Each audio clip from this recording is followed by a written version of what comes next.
오늘의 주치의 수월 한방병원 안도균 원장 나와 있습니다. 안녕하십니까? 안녕하세요. 네. 수원한방병원 안도균 원장입니다. 네. 우리가 흔히 알고 있는 척추 측만증이 이 척추 옆 구분증으로 이름이 바뀌었다는 얘기를 들었습니다. 오. 맞나요? 네, 무슨 뜻인지 이해하기 어렵거나 알쏭달쏭한 질병이나 상해 명칭이 바뀌게 되면서 네. 척추 옆 구분증을 정식적인 의학적 용어로 사용하고 있습니다. 하지만 오늘은 여전히 많은 사람들한테 익숙한 척추 측만증으로 호칭을 하겠습니다. 그래요. 척추 측만증이 오늘의 주제가 되겠는데 이게 어떤 질환을 말하는지부터 설명을 좀 부탁을 드릴게요. 네. 척추 측만증의 정의는 정상적인 척추 모형을 옆에서 봤을 때 C자, S자 커브를 그리게 되는데 이게 정면에서 봤을 때 S자 커브를 그리는 것을 척추 측만증이라고 하게 됩니다. 이는 척추의 만곡이 없어져서 정상적인 만곡이 달라져야 돼가지고 척추가 왼쪽 또는 오른쪽으로 기울어져 있으므로 골반이나 어깨 높이가 서로 다르거나 몸통이 한쪽으로 치우쳐지는 것을 얘기하게 됩니다. 이때 척추 모형은 정상적인 모습인 척추를 옆에서 봤을 때도 S자가 나오고 정면에서 봤을 때도 S자 모양이 나오게 되는데 이건 척추 측만증의 공식적 의학적 명칭인 척추 옆 구분증 또한 이러한 임상적 증상에 따라서 명칭을 하게 되었습니다. 지금까지 제가 이제 건강 365를 해오면서 나름 꽤 길게 했잖아요. 그렇죠. 네. 그동안 쌓아온 건강 지식으로 보자면 척추가 굽는 질환 가운데 많이 알려진 게 척추 전만증 그리고 척추 후만증 이렇게 두 개거든요. 네. 원장님, 이게 척추 측만증과는 어떤 차이가 있나요? 척추가 비정상적으로 휘어져 있는 것을 척추의 변형이라고 하는데 휘어져 있는 모양에 따라서 척추 전만증, 척추 후만증, 척추 측만증으로 나뉘게 됩니다. 흔히 말하는 척추 후만증은 노인분들한테 많이 볼 수가 있는데요.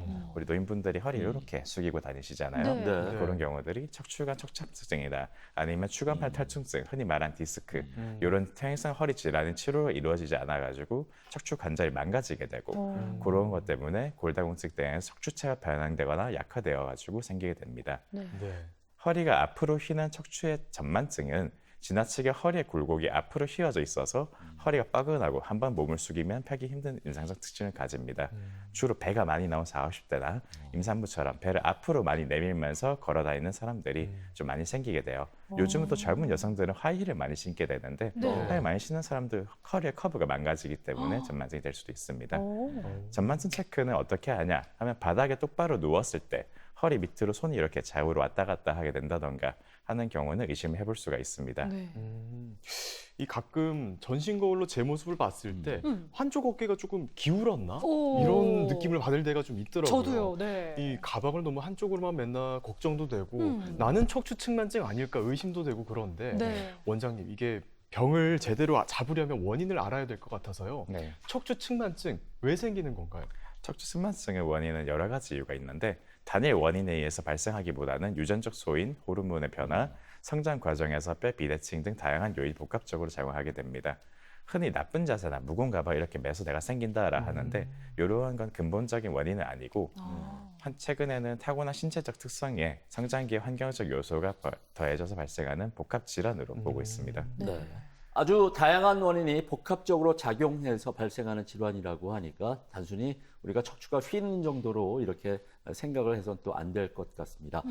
그래서 이렇게 참 원인도 다양하니까 유형도 여러 가지라면서요. 네. 어떻습니까? 척추 측만증의 유형이 크게 세 가지게 되는데 기능성 척추 측만증이라 하여서 다리를 꼬고 앉거나 무거운 가방을 오랫동안 한쪽으로 매는 등 기계적인 잘못된 생활 습관 때문에 허리가 쉬는 상태를 기능성 척추 측만증이라고 하게 됩니다. 네. 이 경우는 생활 습관이 문제이기 때문에 쉽게 바꾸면 금방 회복이 되는 편이고요. 구조적 척추 측만증이라고 하는 것은 신경의 근육 이상이라던가 신경 섬유종, 류마티스 질환 등 외상 감염에 의해서 발생하는 경우를 얘기를 합니다. 이 자체는 척추 자체의 구조적인 변형이라서 전문적인 치료가 필요하게 됩니다. 그리고 마지막으로 제일 중요한 특발성 척추 측만증이라고 하게 되는데 대부분의 척추 측만증 환자의 80에서 90%는 척특발성, 흔히 말하는 원인을 알 수 없다라고 하는 겁니다. 이건 척추와 관련된 다른 질환이 없고 건강한 상태도 초기 증상도 없는데 명확한 원인도 없이 진행이 되는 것을 특발성 척추 측만증이라고 하게 됩니다. 네. 특발성 척추 측만증은 뭐 특별한 원인도 없이 발병을 할 수 있다고 하니까 참 황당하기도 하고 난감할 것 같습니다. 특히나 전체 환자의 80% 이상을 차지하는 특발성 척추 측만증이라고 하는데 이게 어떤 건지 좀 더 자세하게 좀 설명을 해주세요. 특발성 척추 측만증이랑 주로 10세에서 18세, 흔히 말하는 청소년기에서 많이 생기게 되면서 여학생이 남학생보다 발생 빈도가 높습니다. 네. 앞서 말씀드린 대로 초기에는 대부분 증상이 없어가지고 발견이 어려운데 부모님이나 학교 검진을 통해서 우연히 발견하게 되는 경우가 많습니다. 이 경우는 외관상으로 한쪽 어깨가 다른 쪽보다 많이 좀 높거나 아니면 날개뼈가 더 튀어나와 보이거나 허리선이 비대칭적이거나 이런 양상이 있는데요. 몸을 특히 앞으로 많이 숙였을 때 이 날개뼈가 더 튀어나오는 쪽이 더 심한 쪽이다. 이렇게 측만증이 의심이 된다라고 확인할 수가 있습니다. 성장기 동안은 통증이 대부분의 경우는 없게 되는데 성인이 되는 후에 만성적 요통이라던가 아니면 목의 통증이라든가 이런 거를 달고 살 수가 있습니다. 네.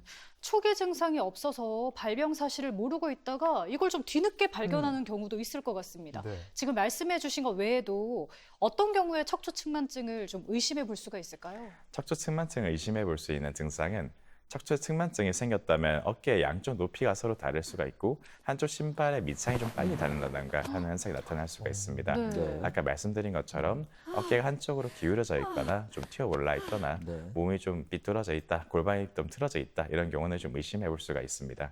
그래요? 네. 얘기를 들으니까 사실 네. 척추 측만증이 아닌가 이런 생각을 하는 게 네. 저 약간 어깨도 좀 그렇고 네. 신발 밑창도 빨리 닳거든요. 네. 조심해야겠네요. 그러니까요. 그래요. 말씀도 듣고 보니까 스스로 좀 확인해보고 싶은 욕구가 뿜뿜 생기는데 저도요, 네. 그죠? 이 척추 측만증인지 아닌지 스스로 좀 자가 진단할 수 있는 방법 있을까요? 척추 측만증의 자가 진단은 서 있는 자세에서 양쪽 어깨 높이가 다르거나 등 뒤에서 남이 봤을 때 견갑골이 많이 튀어나와 있는가를 봤을 때 의심을 좀 해볼 수가 있습니다.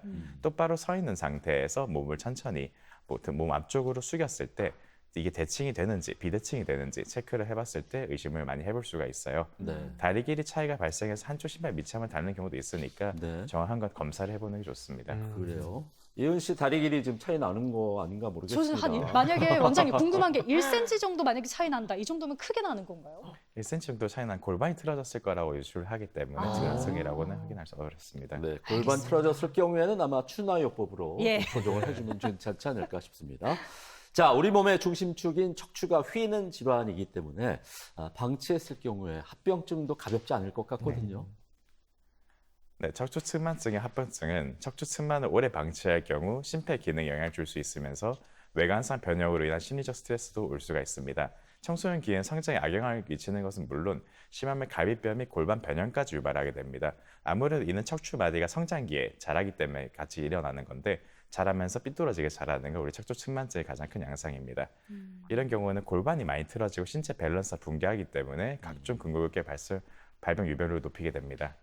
또 신경 과민도 수시로 생길 수도 있고 휘어진 척추가 주변 근육 및 인대에 부담을 주면서 뇌 척수액의 순환을 악화시키면 집중력 저하 등으로도 이어질 수 있으니까 꼭 치료를 해야 됩니다. 네. 내 몸이 아픈 것도 참 쉽지 않지만 외관상의 변화가 나타난다면 더더욱 병원을 빨리 찾아야 할 것 같습니다. 네. 원장님, 이게 한방병원에서도 검사가 가능한 건가요?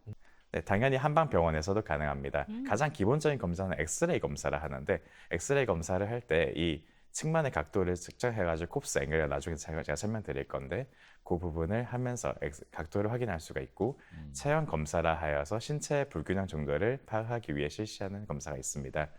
족부 검사나 보행 검사나 골반 검사나 다른 검사를 통해서 원인을 파악하고 치료 계획을 추후 어떻게 세울 건지 도움을 많이 줄 수가 있습니다. 마지막으로는 근력 검사라 하여 짖지 않은 근육의 근력을 측정하는 검사가 있는데 약화된 근육을 강화하고 긴장된 근육을 이완시키는 치료를 하게 됩니다. 이렇게 척추 측만증 진단을 딱 받았으면 네. 이제 치료를 어떻게 받는지 좀 궁금해지는데요. 비수술적인 한방 치료도 어떻게 되는지 좀 알려주시죠. 척추 측만증의 한방 치료는 가장 기본적인 건 침 치료를 제일 먼저 하게 됩니다. 침 치료는 척추 주변의 근육과 인대를 이완시켜서 통증을 완화하고 혈액 순환을 촉진하여 염증을 제거하는 효과가 있는 치료법으로 특히 측만증은 수축된 근육을 이완시키는 게 중요한데 이때 침 치료를 유효합니다. 한약 치료는 척추 주변의 근육과 인대를 강화하고 염증을 제거하여 재발을 방지하게 됩니다. 추나요법은 한의사 손이나 도구를 이용하여 근육과 인대를 이완시키고 척추를 이완시키고 교정하는 치료법이고 도수치료는 전문 도수치료사가 손을 통해서 이제 신체 통증을 줄이고 신체 균형을 회복하게 됩니다. 아까 제가 침치료는 측만증 수축된 근육을 이완시키는 게 중요하다라 했는데 오히려 이제 이완된 쪽은 또 수축하는 훈련이 필요한데 이때 도수 치료가 효과적입니다. 네. 제가 듣기로는 척추가 휘어진 각도에 따라서 치료법도 달라진다는 얘기도 들었거든요. 이게 어떤 얘기인지 좀 설명을 해주세요. 조금 전에 제가 설명드린 콥스 앵글 그 각도인데요. 이게 척추 측만을 증상하는 가장 기본적인 치료법입니다. 각도법입니다. 0도에서 10도까지는 척추 측만증이 시작되는 단계로 운동 치료 및 자세 교정으로 가볍게 치료가 가능한데 이게 찍을 때마다 각도가 조금씩 달라지는 것도 있기 때문에 10도 미만에서는 크게 치료하지 않는 경우도 많습니다. 하지만 이제 10도가 넘어가게 된다. 그러면 이제 측만증이 진행이 되고 있는 거기 때문에 경도 측만증으로 보게 됩니다.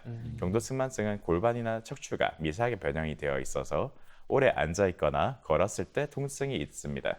이때 운동치료, 침치료, 추나치료, 물리치료 등으로 교정을 하게 됩니다. 20도에서 40도는 중증도 측만증이라 해서 좀 많이 심화되는 단계를 얘기를 하는데요. 이때 등뼈나 허리뼈와 골반이 많이 변형이 되게 됩니다.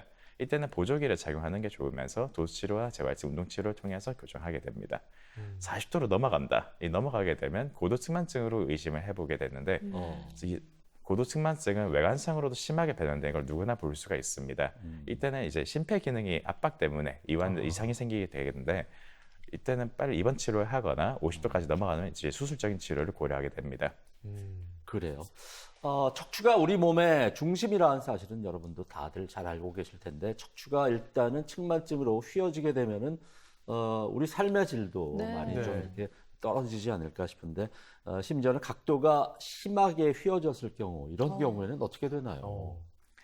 네, 측만증 각도가 심한 경우는 네. 만곡이 큰 환자는 치료를 받지 않으면 이게 조금 더 심해지기 때문에 특히 성장기에는 척추 마디가 자란다라고 제가 말씀을 드렸잖아요. 네. 이게 전체 환자 70% 정도는 1년에 조금씩 1도에서 2도 정도 만곡이 좀 심해지게 됩니다. 이때 치료를 하지 않으면 변형이 심하게 오기 때문에 성장기에 더 적극적인 치료가 꼭 필요하게 됩니다. 대표적인 예시로는 보조기를 예시를 들 수가 있는데 아까 조금 전에 제가 설명한 보조기 같은 경우는 성장기 아이들의 20도에서 40도까지 각도가 벌써 나타난다 하는 경우는 보조기를 맞추게 되는데 이렇게 타이트한 겁니다. 그게 차고 생활하는 게 거의 20시간을 차고 생활해야 되기 때문에 학생들이 많이 어려워합니다. 네. 근데 예민한 아이들이 또 많이 사춘기잖아요. 그때가 그렇죠. 많이 힘들게 하니까 이게 어렵다 하는데 이때 하지 않으면 각도와 효과를 볼 수가 없기 때문에 많이 차게 됩니다. 그래서 검사를 제일 먼저 해봐야 중요하기 때문에 네. 조금이라도 의심이 된다. 그러면 보조기를 찰지 다른 치료를 할지 정해야 되기 때문에 빨리 병원에 오시는 게 중요합니다. 네. 알겠습니다. 원장님이 이렇게 이해가 잘 되게 네. 설명을 해주시는데요. 네. 근데 간혹 이런 의심을 하는 분들도 계실 것 같습니다. 척추는 사실 웬만하면 손을 대지 않는 게 좋고 치료해도 쉽게 낫지 않는다 이런 말들이 있잖아요. 그래서 한번 휘어진 허리가 이게 치료한다고 바르게 될까? 이런 네네. 생각이 들 것 같아요. 그래요. 네. 완치 가능성은 개인의 상태나 치료 시기에 따라서 많이 다르게 되지만 초기 진단과 적절한 치료를 통해서 많은 환자 증상을 개선하고 정상적인 생활을 할 수가 있습니다. 청소년기는 초기에 빨리 발견을 하게 된다면 완치도 가능하고 각도가 더 진행이 안 된다 하면 크게 이제 구조적인 문제나 기능적인 문제가 없게 되기 때문에 빠르게 검사를 하고 초기에 치료하는 게 제일 중요합니다. 네, 이렇게 휜 허리를 비수술적인 방법으로 치료를 하게 된다면은 참 많은 인내심도 필요할 것 같습니다. 네. 그만큼 치료 기간이 좀 넉넉하게 일단은 생각을 해야 될 것 같아요. 어떻습니까?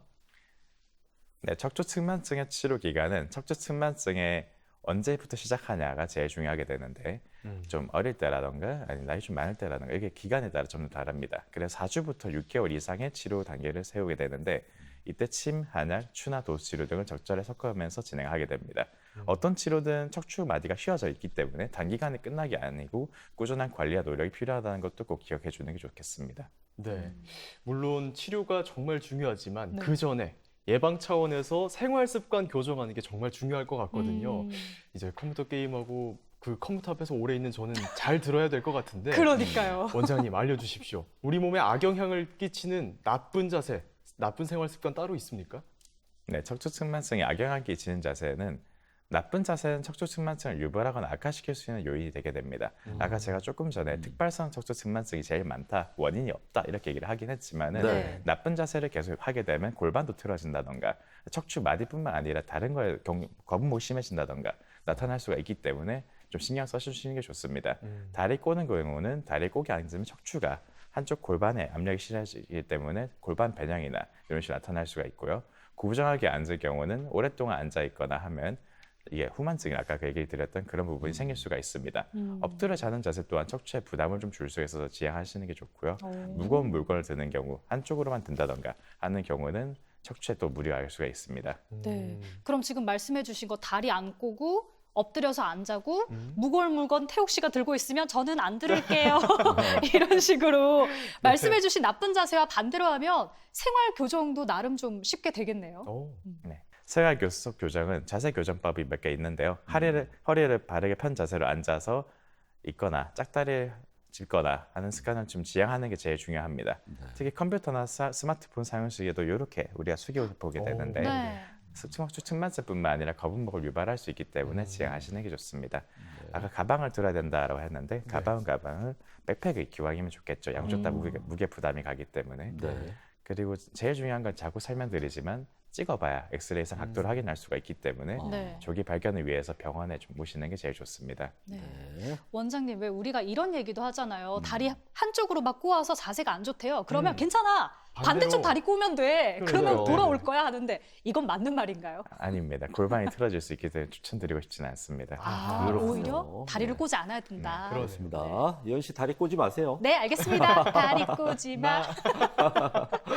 그래, 오늘 척추 측만증에 대해서 함께 알아봤습니다. 끝으로 척추 측만증의 예방과 관리 차원에서 우리가 평소에 편하게 할 수 있는 운동이라든가 운동 방법이 있다면 좀 소개해 주세요.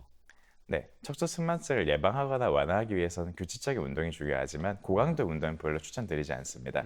가벼운 걷기나 수영 등이 제일 효과가 좋은 것으로 자료가 되고 특히 척추 주변 운용을 강화하는 운동법은 코어 근육, 강화하는 운동법은 척추를 지지하는 데 큰 도움을 주기 때문에 해두시는 게 좋습니다.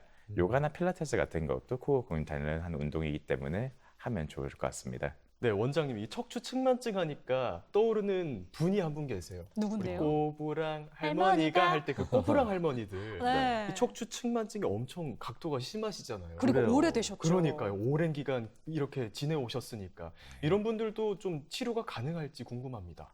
뼈를 사실 다 뜯어서 완치한다 이건 불가능하고 통증을 케어하는 보존적 치료가 중요됩니다. 이때 네. 침치료가 유효한데 통증을 억제시키는 효과가 있기 때문에 그분들은 좀 자주 병원에 와서 치료를 받고 계십니다. 그렇군요. 그러면 좀 오래되신 분들은 침 치료를 어느 정도 받았을 때 효과가 좀 나타나던가요? 네. 효과를 좀 꾸준히 보려면 아무래도 일주일에 한 2번에서 3번 정도 해서 한 3, 4주 정도는 오시는 게 통증을 많이 잡는 게 도움이 됩니다. 네. 그리고 좀 한동안 생활하시다가 좀 불편해지고 하면 또 치료를 받고 이렇게 하러 자주 오십니다. 네, 알겠습니다. 그래요. 그리고 제가 어깨가 살짝 내려간 것 같다 한 게 거짓말이 아니거든요. 네. 그 무의식적으로 거울을 보면 진짜 이쪽 어깨가 이렇게 약간 올라가 있어요. 네네네. 의식적으로 제가 이렇게 내려야 어깨가 네네. 균형이 맞던데 이거는 그냥 제가 의식적으로 계속 내리면 되는 건가요, 원장님? 이것도 약간 척추 측만증의 일환인가요? 아까 말씀드렸다시피 측만증을 체크하는 제일 좋은 방법은 엑스레이 찍어보긴 하는 건데 네. 어깨가 일반적으로 올라갔다 하는 것 정도는 측만증만 보진 않습니다. 네. 한쪽 주동수라고 하는데 많이 쓰는 손이 아무래도 움직이기 때문에 네. 어깨도 많이 움직이게 되겠죠. 네. 무거운 물건 들고도 한쪽 손으로 좀 많이 올리거나 하게 되는 경우 이 승모근 및 견갑근은 이런 어깨 근육들이 자주 사용하게 되면서 단축이 되게 되고 이게 좀 더 올라가거나 하는 모습이 될 수 있습니다. 또 특히나 이제 척추나 관절 질환 같은 경우 집안 내력이 있어가지고 유전적인 영향이 크다 이런 얘기도 제가 들어봤거든요. 네. 척추 질환 같은 경우 측만증 유전적인 어떤 요인 이런 것들도 영향을 좀 받을 수가 있을까요? 물론입니다. 네. 특발성 척추 측만증이라고 제가 설명드린 그 부분에 해당하는 건데 네. 유전적 요인이 포함되어 있을 거다라고 많이들 생각하게 됩니다. 따라서 내가 측만증이 있는데 내 자녀도 좀 뭔가 자세가 안 좋다. 어허. 이런 경우는 측만증 의심해 봐야 되기 때문에 네. 한번 병원에 오셔서 찍어보길 권해드립니다. 네. 네, 척추 건강의 시작은 바른 자세라고 할 수가 있겠습니다. 특히나 성장기 청소년들이 있는 가정에서는 우리 아이들이 바른 자세를 갖고 있는지 또 신체 변화는 없는지 관심을 갖고 잘 지켜보실 필요가 있겠습니다. 지금까지 도움 말씀에 수월 한방병원 안도균 원장과 함께 얘기 나눴습니다. 감사드립니다. 고맙습니다. 감사합니다. 고맙습니다. 그리고 두 분도 수고 많았습니다. 건강하세요. 네.